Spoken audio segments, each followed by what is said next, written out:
عليكم ورحمة الله وبركاته. kusoo dhawaada YouTube channelkeena tubta toosan waa walaashin deeqo haddaad hore noola soo joogto waxaan ku leenahay aad baad mahadsan tahay. haddaad nagu cusubteen waxaan ku leenahay please channelka subscribe noo saar kambalelka taabso si insha Allah video kasta oo cusub oo soo dhaca una ku dhaafin masha Allah. kulley video yar oo kooban ma ka hadli doonaa.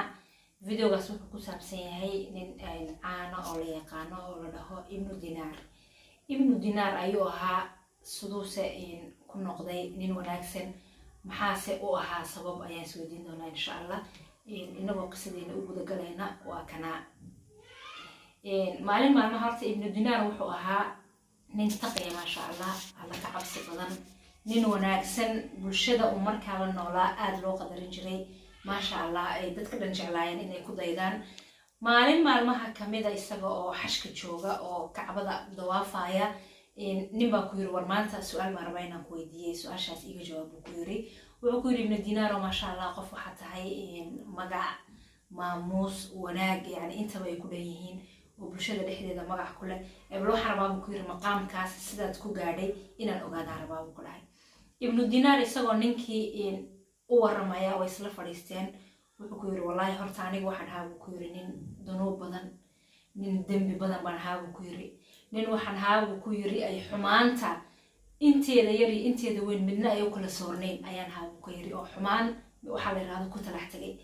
marka ninkii intuu yaabay buu yiri haye maanta seed ku noqotay buu nin waliya oo dadka hadduu u duceeyo nin karaamaysan oo maanta hadduu halkaa istaago uu qof xanuunsan wax u bariyo qofkaasi ku bogsado ducadiisii seed maanta ku gaadhay darajadaas iyo manfacaas iyo magacaas aad u sareeya seed ku gaadhay buu ka yiri.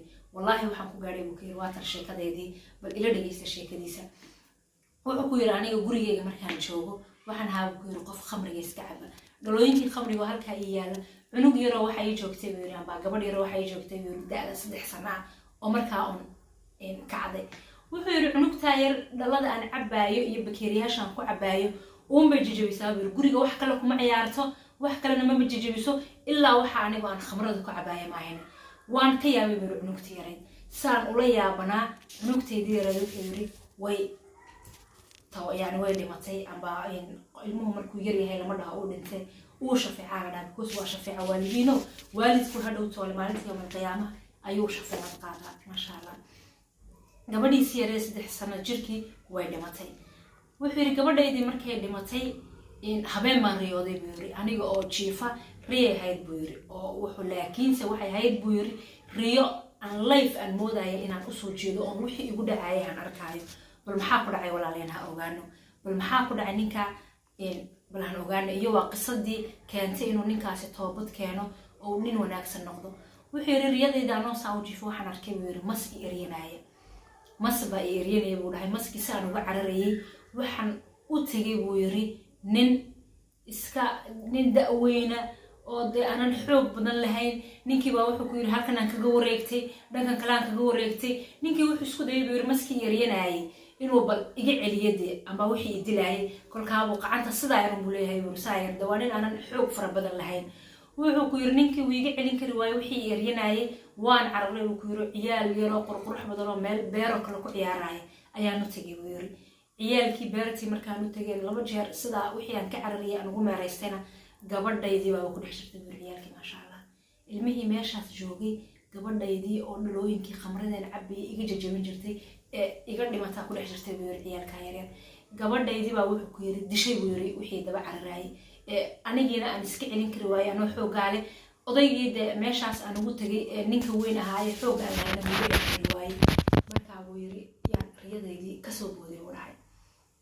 markaan riyadaydii ka soo booday waxaan sameeyay buu yiri qof baan u soo bandhigay buu yiri riyadii qof baan u sheegay buu yiri waxaan ogaaday buu yiri wixii eryanayay inuu ahaa camalkaygii xumaa.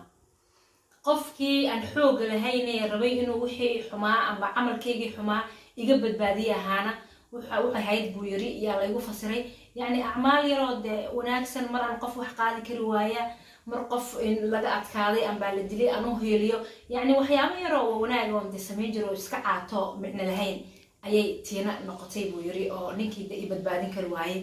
laakiinse waxaa halkaa ka caddaatay inuu ilmaha yar oo yani markuu yar yahay saqiir kuu noqda inuu ku shafeecad qaadayo. maalintaa ayuu ilaahay qalbigayga wuxuu yiri raxmad geliyey, waayo lagama quusta raxmadda alla uu yiri. maalintaas baan xumaantii aan ku dhex jiray iyo fusqii aan ku dhex jiray iyo si kastoon xumaan ugu dhex jirayba maalintaasaan go-aansaday buu yiri inaan ka tago ambaahan iska daayo. markaa walaalayaal videogeenan waa video yaroon kula wadaagayay, يعني إن بدنا ما أنت إنك مذا أيا جرتا أو حيث ليهن والله الدم بماشي وقبل نيت بانجوجا وما ملايين الله يسامح حيو مركبه حمانتك وشيد حجران والله ليال عيب ماهن قفك بن آدمكي وخلط مكرا خلط هنا وكارع كرا إلهنا وكي سبحانه وتعالى لها ومضي إذا كلكم خضائين لكن سكوا هو نفس المحيط وقفكم مركو خلط كي كدعو أبا قفكم مركو الدم بسمايو إسلام مركبه كتوبت كينا ma garateen. markaa walaalayaal dambi kaste si kastoo dunuub u gasho inta aad nooshahay weli toobadu way ku banaan tahay. waxaan ku leeyahay maasha allah iniga iyo aniga qacmahan isqabsano wixii wanaagaan isku sheegno, waayo dad baaba u haysta kulli dad baa u haysta is oran doona gabadhan sheekhadna maahin maxay waxaan noogu soo bandhigaysaa.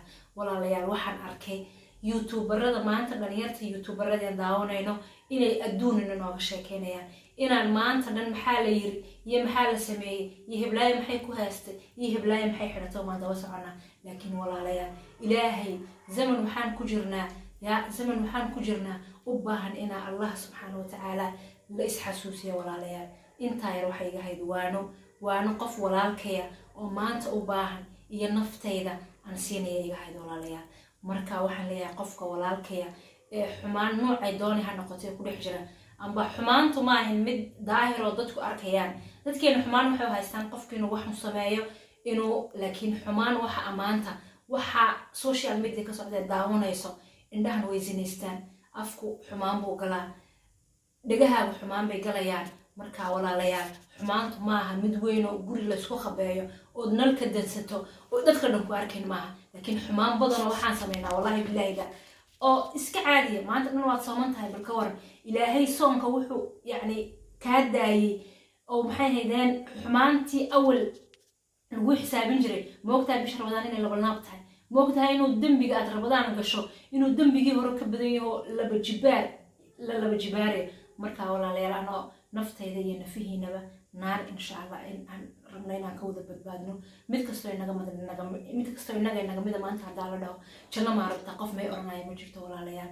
jannadana wixii lagu tegayay han raadsano, culimmadeena aan dhageysano, khayrka aan faafino. malihii yani social media oo dhan ha laga go-o. qofku marmaruu iskaga baahan yahay entertainment waxaad isku maaweeliso, laakiinse maaweeladaas iyay noqon inay nafteena qaadato inay nolosheena dhan qaadato. markaa walaalayaal maxaa ka wanaagsan alloo kugu farxa oo dhaho addoonteydii heblaayo way soo noqotay, alloo malaa'igtiisa kula wadaago dhaho bal eega heblaayo xumaantii awal ku jirtay way ka toobadkeetay. walaalayaal toobadu waa mid furan intuu qofku carabkaagaas qoyan yahay, laakiin markay naftu inta lugaha kaa soo baxdo ay halkaa timaado walaalayaal toobada la iska aqbali maayo. wacalaykum asalaam waraxmatullahi wabarakaatu. ha lagu saliya xabiibkeena videoga sheer gareeya, subscribe noo saara, la wadaag asxaabtaada. aad baad umahadsantihiin. wacalaykum asalaam waraxmatullahi wabarakaatu. qisadaa yar waxay turjumaysaa ambay ka hadlaysaa inaanad raxmadda ilaahay aanad ka qadhicin, inaa wax kasta oo xumaan oo la sameeyo inaa laga toobad keeni karo. wacalaykum asalaam waraxmatullahi wabarakaatu.